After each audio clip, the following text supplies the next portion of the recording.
কথাটো হ'ল যে জাপানৰ প্ৰধানমন্ত্ৰী আহিব। আমি দেখিছো যে চাৰিওফালে ৰং কৰা হৈছে, জুবিন গাৰ্গৰ পট্ৰেইট মচি দিয়া হৈছে আৰু পকা ৰাস্তাৰ ওপৰতে একেবাৰে পকী পথতে কিছুমান গছো ৰুই দিয়া দেখিবলৈ পাইছো। ৰাস্তাত একদম পকা ৰাস্তাৰ ভিতৰত ব্লাক টপিঙৰ অকণমান ভাঙি তাতে গছ ৰুই থকা দেখিবলৈ পোৱা গৈছে। আৰু এনেকুৱা ধৰণে অসম চৰকাৰে দেখুৱাব খুজিছে যে জাপানৰ প্ৰধানমন্ত্ৰী আহিলে অসমখনৰ এইবাৰ এটা আমূল পৰিৱৰ্তন হৈ যাব। জাপানৰ প্ৰধানমন্ত্ৰী আহি অসমখন পৰিৱৰ্তন কৰি থৈ গুচি যাব। জাপানৰ প্ৰধানমন্ত্ৰী আহিলে অসমৰ অৰ্থনৈতিক অৱস্থা সাংঘাতিক ধৰণে ভাল হ'ব আৰু অসম এখন উন্নত ৰাজ্যত পৰিণত হ'ব। এনেকুৱা ধৰণৰ বাট অসমক দয়া কৰিব, পৰৱশ কৰিব, মৰম কৰিব, কিবা এটা দি যাব, তেনেকুৱা ধৰণৰ এটা ভাৱ প্ৰদৰ্শন কৰা দেখা গৈছে।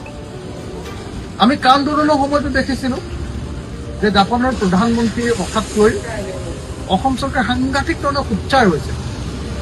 আৰু কা আন্দোলনকাৰীয়ে যেতিয়া সেই সময়ত গুৱাহাটীত থকা, মইতো জেলতে আছিলো, আন্দোলনকাৰীয়ে যেতিয়া তাৰ প্ৰতিবাদ কৰিছিলে, তাৰ কাৰণে গোটেই অসমৰ ডেভেলপমেণ্ট স্তব্ধ হৈ গ'ল বুলি হাল্লা হুলস্থুল লগাইছে। এই কথাটো শুনিলে তাৰমানে মোৰ আমাৰ গাঁৱৰ এটা কাহিনীলৈ মনত পৰে। আমাৰ গাঁৱত মানে বলিন গগৈ বুলি এঘৰ মানুহ আছে। মানুহঘৰ আমাৰ গাঁওখনৰ পকা ঘৰ থকা এটা ঘৰ। সদায় কৈ থাকে যে আমাৰ ঘৰৰ অৱস্থা খুব ভাল, আমি গাঁৱৰ ধনী মানুহ, আমাৰ গাঁৱৰ অৱস্থা আমাৰ ঘৰৰ অৱস্থা দিনে দিনে ভাল হৈ আছে। মোটামুটি মানুহটোৰ মুখত সদায়ে চহকী মানুহৰ, অহংকাৰী মানুহৰ এটা ছবি এটা সদায় বলিন গগৈৰ মুখত দেখিবলৈ পাওঁ, সাধাৰণতে দেখিবলৈ পাওঁ। কিন্তু এদিন মই নিজে দেখিছিলো গাঁৱত থাকোতে যে বলিন গগৈ ঘৰলৈ কোনোবা ডাঙৰ গাড়ী লোৱা অতিথি এজন আহিছিলে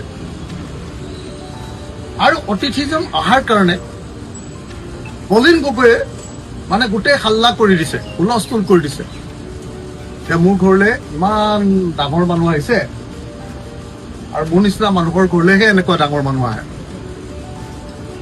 আৰু সেই অতিথিজন অহাৰ কাৰণে তেওঁৰ ঘৰখনৰ এতিয়া আৰু মান সন্মান বাঢ়িব, বহুত বস্তু তেওঁলোকে পাব, বহুত মানে কিবা কিবি খাবলৈ বস্তু আনিব, তেওঁলোকৰ পৰিয়ালৰ কাৰণে বস্তু আনিব, এনেকুৱা ধৰণৰ এটা ব্যাপক প্ৰচাৰ কৰা আমাৰ গাঁওখনত মই ফিতাহী মাৰি থকা দেখিবলৈ পাইছো। মোৰ সেইকাৰণে এতিয়া মানে জাপানৰ প্ৰধানমন্ত্ৰী অহাক লৈ যি অসমৰ মুখ্যমন্ত্ৰীয়ে কয় যে অসম এতিয়া ভাৰতবৰ্ষৰ ভিতৰতে 5খন শ্ৰেষ্ঠ ৰাজ্যৰ ভিতৰতে, ভাৰতবৰ্ষ এতিয়া পৃথিৱীৰ 3য় বৃহত্তম অৰ্থনীতি বুলি কয়। সেই 3য় বৃহত্তম অৰ্থনীতিৰ এখন ৰাজ্যই, তাকো 5 নম্বৰ ভিতৰত থকা এখন ৰাজ্যই, তাৰ মুখ্যমন্ত্ৰী আৰু তাৰ মন্ত্ৰীসকলে জাপানৰ প্ৰধানমন্ত্ৰীক লৈ আহিবলগীয়া যিটো উৎসাহ, এই উৎসাহটো আমাৰ গাঁৱৰ বলিন গগৈৰ উৎসাহটোৰ নিচিনাই লাগিছে।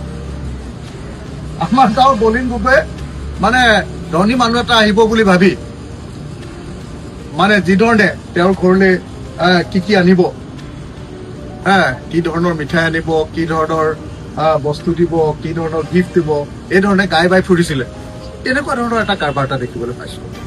সেইকাৰণে মই ভাবো যে এইটো হ'ল এটা ভিক্ষাবৃত্তি।